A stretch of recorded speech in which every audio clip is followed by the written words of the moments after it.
Şu toratınla. İki mevzu var ve de stada son gastırıyatı. Sadi rahmetullahi aleyhi o şiiri var.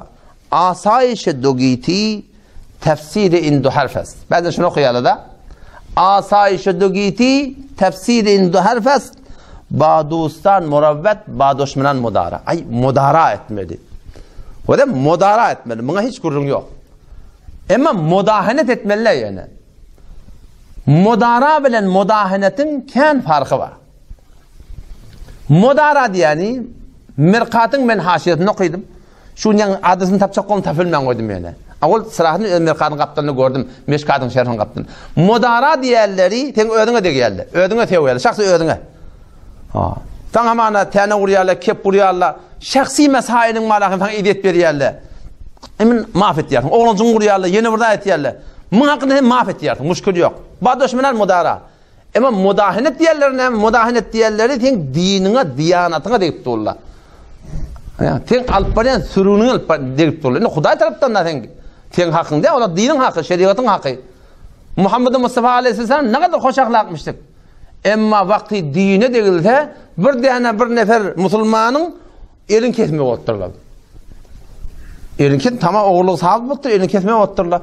O zaman bunu Müslümanla İhudaşın elin kestirmesek ne acele olarak karşını elin kestirmeyleşin. Gel neyme deyli? Onlar da bir arat alaylı Peygamberden takaza ettin. Ya sonra için elin kesmeye. Kime demeli? Onun Hazreti Zeyd Peygamber Kudaysan oğulluğu Hibbun Nebi Peygamber Aleyhisselam bitir muhabbeti varmıştık. Şunay deyli. Kesin bir Nebi Kuday Aleyhisselam ait. Ya Resulallah sen şun elin kesme. Belki sen karşın kabul eder. Bitir kabul yemiştim. Onun Hazreti Zeyd'de ne yapayım bizce olacak onun? Peygamber Kuday Aleyhisselam yani Ya Resulallah şu falanı elin kesme otur. Yani şu benim hatırımı burada mahvedatan. Şu piyansı şu gödü diyor. Küller rengi hoştu diyor. Onu Allah'ın koyun kanunun hakkında şefaat etti yani dedi. Kuday ketip de sen ketme diyor ya. Diyor ben veremem ne diye. Ayette diye eğer Fatime Muhammed'in kıydı da oğlu kadar da elin keder dedi. Allah Teala'nın kanunun hakkında Peygamber esnen geçmemiştir. Eğer şeriatın mukabilinde şeriat defelentu, halal haram defelentu, şeriat zir sadık ettu, o taada sen gelip sosyu koyakten buna diyelim mudahenet. Mudara öyle hakkında kemçilik et yerler, yamanlı yerler, gıybet et yerler, tövmet et yerler. Ya Allah ben mahvettim bilmeyet yerler. Ya Allah hedi ben mahvediyor, mahvediverir. Ama yok, alpadiyen tertibimi de gördük hele. Buna şöp yoklan hala.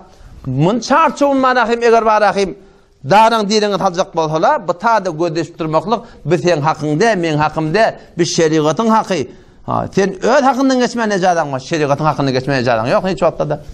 İnelekin fezaili amal, 653. sefetinde, Sufyan Tavir rahmetullahi aleyhine mi diye, kesiki dermiyan hemsayigan mahbub başladı. Bir adamma hem taylaşan kavuriye. Ve dermiyana beraderan murdu sitayiş karar giyilet. Hem doğullarda mı evk edip ya, doğulların için düşmanlığı yok. Galiben ihtimal der o mudahin başladı. Mudahin, mudara. Şu mudahin olmalı diye. Mudarat diye ne olmalı? Mudahin olmalı diye. O nezre? Mudahin kime diyelim? Mudahin bekesi gavte bir şey var. Keder umur din sehlen gari konet diye. Haram da olsa baraya, mekruh da olsa baraya, bedgat da olsa koşuşaya biliyor musun? Şolardan hoşum yok. Şu kavurya da bildi mi? Şolardan kavuracakları. O zaman şu taydan biz mudara etmekle adamız var şeriat taydan. Ama mudahinet Peygamber Kuday Aleyhisselam mudahinet takaza ettirler. Veddu lev tudhinu feyudhinun.